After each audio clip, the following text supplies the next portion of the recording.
अरहत वाङ्मय में कहा गया है, सत्यम भयवम।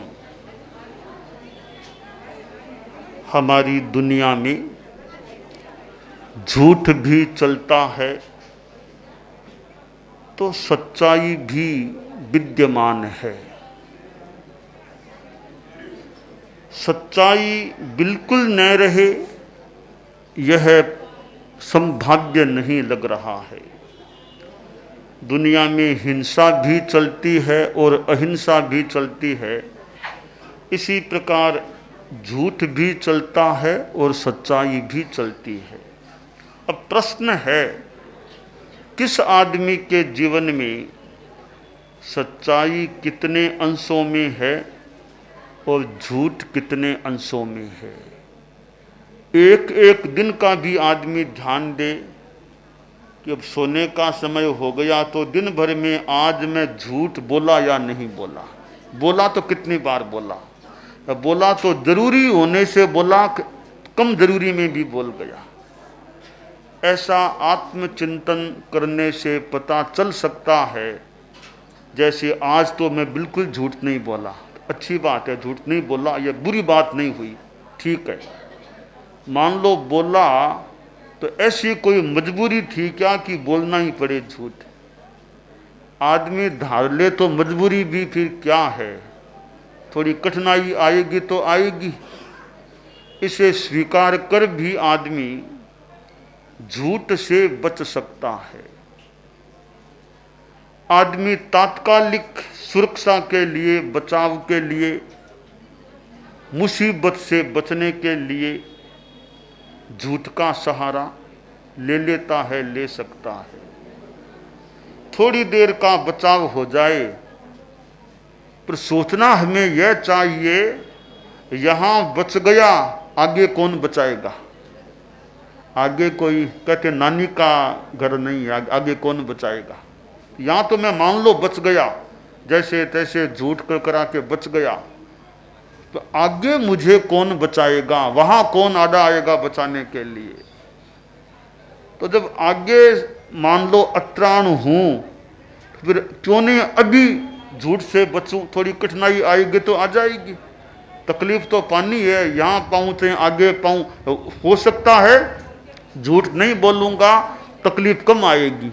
झूठ बोलने से आगे भी पाप कर्म का बंद हो जाएगा, तकलीफ ज्यादा भी आ सकती है। सच्चाई परेशान हो सकती है, परास्त नहीं होती। तकलीफ तो आ सकती है, अंतिम विजय सच्चाई की यह मान करके चलना चाहिए। इसलिए आप लोग जो गृहस्थ हैं उनके लिए विशेष ध्यातव्य। खैर साधु को तो बोलना ही नहीं चाहिए झूठ, साधु को तो एक नियम है, महाव्रत है, झूठ नहीं बोलना। चूंकि आप लोग गृहस्थ हैं, आपकी चर्चा हो रही है, आप लोग भी देखें कितना जीवन में झूठ से बचा जा सके। कई बार आदमी हंसी मजाक में झूठ बोल जाता है, हंसी मजाक ऐसे ही विनोद मजाक झूठ बोल देता है। कभी कभी गुस्सा आता है, गुस्से में कुछ भी बोल देता है, झूठ साच बोल देता है गुस्से में आकर के। कई बार डर भय लगता है तो भय के कारण भी आदमी झूठ बोल सकता है। भी सच बोल दूंगा तो डांट पड़ेगी या पकड़ा जाऊंगा, जेल हो जाएगी, वो हो जाएगा।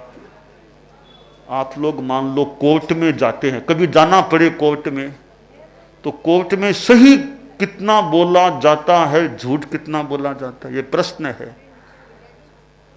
दो पक्ष हैं, पक्ष प्रतिपक्ष हैं, तो आदमी अपने को बचाने के लिए या दूसरे को फंसाने के लिए झूठी बात भी कर सकता है। केस करना, झूठा केस, पुलिस केस झूठा कर दिया, यह किया वे किया वे किया, किया तो इतना सा था, लिख दी बातें इतनी, यह किया वे किया, मुझे मारने का प्रयास किया, वो किया।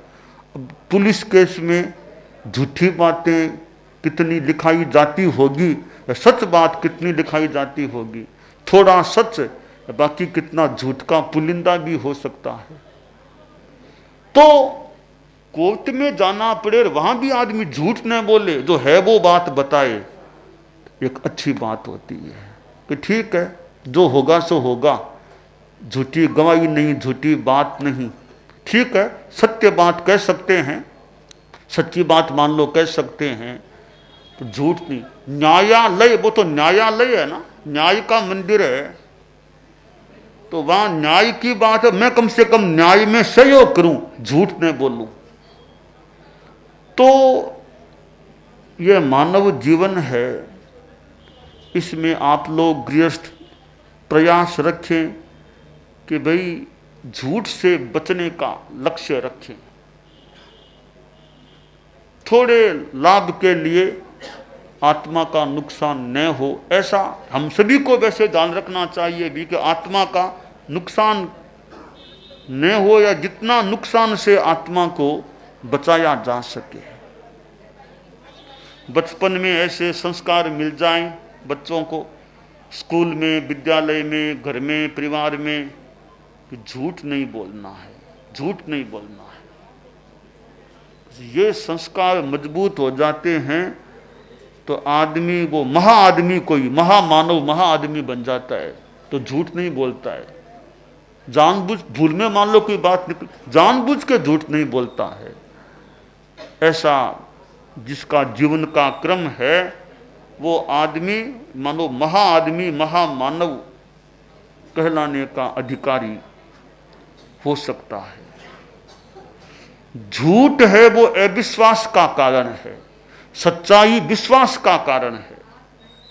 संस्कृत में कहा गया, विश्वासायतनम विपत्ति दलनम देवै कृताराधनम मुक्ते पथ्यदनम जलाग्नि समनम व्याघ्रो रगस्तंभनम श्रेयः संबननम समृद्धि दननम सौजन्य संजीवनम कीर्ते केलिवनम प्रभाव भवनम सत्यम वचः पावनम। कि सच्चाई है, सत्य व्रत, सत्य वचन है, वो एक विश्वास का आयतन है, विश्वास का स्थान होता है।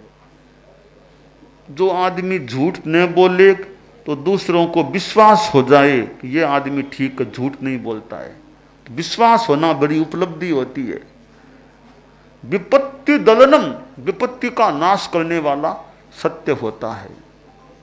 देवै कृताराधनम, देवता भी सत्य की आराधना पूजा करते हैं मानो। और समृद्धि जननम, समृद्धि को पैदा करने वाला, मुक्ति के मार्ग में भोजन है, संबल है। जल संबंधी कठिनाई, अग्नि संबंधी कठिनाई भी कभी हो सकता है, सच्चाई से दूर हो जाए। बाघ, सांप जैसी स्थितियां भी समस्या पैदा न करे। श्रेय को वश में करने वाला, ऐसे अनेक बातों का भाजन यह सत्य व्रत होता है। सुजनता को की संजीवनी, सुजनता को अनुप्राणित करने वाला होता है। वो यश कीर्ति का तो मानो क्रीड़ा का स्थल होता है, प्रभाव का स्थान होता है यह सत्य व्रत, सत्य वचन। तो ये आदमी को सोचना चाहिए, आदमी झूठ क्यों बोले? अरे मैं झूठ बोल के मैं लाभ पालूंगा तो दूसरा तो नुकसान में आ सकता है ना। तो झूठ है वो साफ बात है, सही बात है, वो सही बात है। झूठ बोल के क्यों बिना मतलब गलत काम करना? अब टैक्स चुकाना है, वहां कितने लोग सत्य बोलते होंगे टैक्स के मामले में?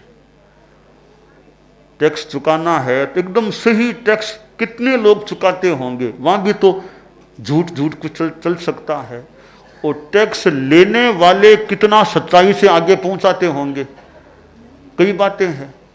एक राजा था, मंत्री पास में बैठा था, तो राजा ने कहा, रे मंत्री, इतना बड़ा नगर है हमारा, इतने लोग रहते हैं, इतनी दुकानें, इतना व्यवसाय, इतना उद्योग है, हमारी राजधानी है ये तो यहाँ यह टैक्स राजस्व इतना कम क्यों आता है? क्या बात है?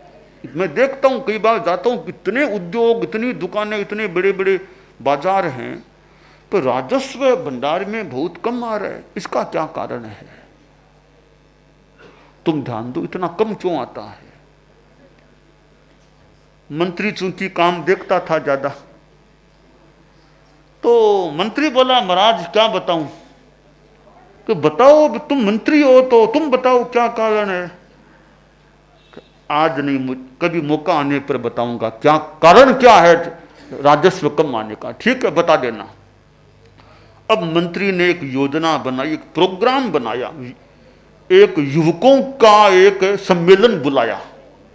1000 युवक उसमें आमंत्रित हुए, 1000 के 1000 आ भी गए। बड़ा मैदान था और 1000 युवकों को पंक्तिबद्ध, मानव श्रृंखला पंक्तिबद्ध सबको यू के आकार में खड़ा किया गया। और राजा से का आज आपके सानिध्य में प्रोग्राम होगा। क्या प्रोग्राम है? युवा सम्मेलन है। कितने बजे? कि शाम को 4 बजे। ठीक, व्यवस्था कर लो, आ जाऊंगा, व्यवस्था कर लो सारी। तो समय हुआ, उस मैदान में राजा के लिए बहुत बड़ा आसन लगाया गया। राजा बैठा। युवक भी बड़े खुश थे कि हमारे प्रोग्राम में राज्य के राजा खुद अध्यक्षता करने, सानिध्य देने आए हैं। कुछ गीत आदि हुए। बाद में मंत्री ने कहा कि अब गीत हो गए, एक छोटी सी एक क्रिया करनी है। एक में 5 किलो की हिम बर्फ, भाटा बर्फ, हिमखंड है 5 केजी की, वो मैं पहले युवक के हाथ में दूंगा, पहला दूसरे युवक के हाथ में, दूसरा तीसरे, यूं चलते चलते 1000वें युवक के हाथ में वो शिलाखंड, हिम शिलाखंड आएगा। वो फिर मुझे देगा, मैं राजा के हाथ में उसको अर्पित करूंगा। ये छोटा सा प्रोग्राम है, इसे बोले खेल मान लो, कुछ भी मान लो। ठीक कैसा? मंत्री की तैयारी थी, व्यवस्था थी। 5 केजी की वो भाटा बर्फ कहते ना, भाटा बर्फ, हिमशिला, हिमखंड, वो इतना बड़ा था। वो मंत्री, पहले कर्मचारी आया, पहले युवक के हाथ में उसको थमाया, आगे चलाओ। दूसरे के हाथ में गया, तीसरे के हाथ में गया, चलते चलते चलते चलते 1000वें युवक के हाथ में आया। और फिर 1000वें युवक से मंत्री के हाथ में आया और मंत्री ने राजा के हाथ में दिया, महाराज आरोग आइए, बर्फ खाइए, बर्फ आ जाइए। राजा ने कहा, रे शुरुआत में इतना बड़ा, अब तो छोटा सा रह गया, छोटा सा। ये क्या हुआ? कि अंधा था, मैंने आपकी बात का जवाब दे दिया है। तो जवाब क्या हुआ? कि अंधा था, देखो ना, शुरुआत में 5 केजी का था यह हिमखंड, हाथों में जाते जाते जाते जाते जाते जाते अब 1 केजी का भी शायद नहीं रहा होगा, इतना कम हो गया, यानी वो बर्फ पिघल गई है। तो महाराज, हमारे राज्य में राजस्व का यही हालात है। क्या बात है कि पहले तो उद्योगपति लोग हैं, वे पूरा टैक्स चुकाते ही नहीं है, काफी तो वो चुकाते ही नहीं है, बहुत कम चुकाते हैं। पहली बात तो यह है। दूसरी बात महाराज, हमारे अफसरों के, उद्योगपतियों की मिली भगत सी हो जाती है। थोड़ा अफसरों के जेब में आ जाता है, वो उनको कम में काम चला देते हैं। अब जितना थोड़ा आया है ना, थोड़ा, अब वो फिर कई ऑफिसों में जाता है कि उस ऑफिस में, उस ऑफिस, फिर आखिर हमारे भंडार में आता है। तो आगे से आगे थोड़ा थोड़ा थोड़ा थोड़ा वो कम होता जाता है, थोड़ा थोड़ा रख लिया जाता है, थोड़ा थोड़ा कम करके दिया जाता है। तो जब तक आपके पास, यानी हमारे भंडार में पहुंचता है, तो वो पैसा बहुत कम रह जाता है। तो यह राजस्व की, जैसे बर्फ पिघलती पिघलती इतनी छोटी हो जाती है, तो राजस्व मूल्य तो देने वाले भी कम ही देते हैं, फिर वो कुछ कई जगह होते होते बहुत कम रह जाता है। यानी जनता से सरकार के पास पहुंचते पहुंचते वो टैक्स कम रह जाता है। अब दूसरी बात, मैं थोड़ी कहीं भूल न हो तो मुझे बात का सारांश, आचार्य तुलसी दिल्ली पधारे थे। दिल्ली, बहुत बरस हो गए हैं, तब राजीव गांधी प्रधानमंत्री थे। तो अनुव्रत भवन है दिल्ली में, वहां आचार्य श्री तुलसी, वो नीचे है ग्राउंड फ्लोर अनुव्रत भवन का, वहां विराजे हुए थे। हालांकि मैं तो उस उस टाइम वहां एकदम वहां नहीं था, अलग था।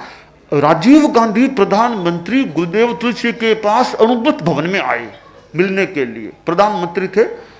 तो मुझे फिर जानकारी मिली कि बात में आचार्य तुलसी ने पूछ लिया कि प्रधानमंत्री जी आप गरीबों के लिए क्या करते हो, गरीब जनता के लिए आप क्या करते हो।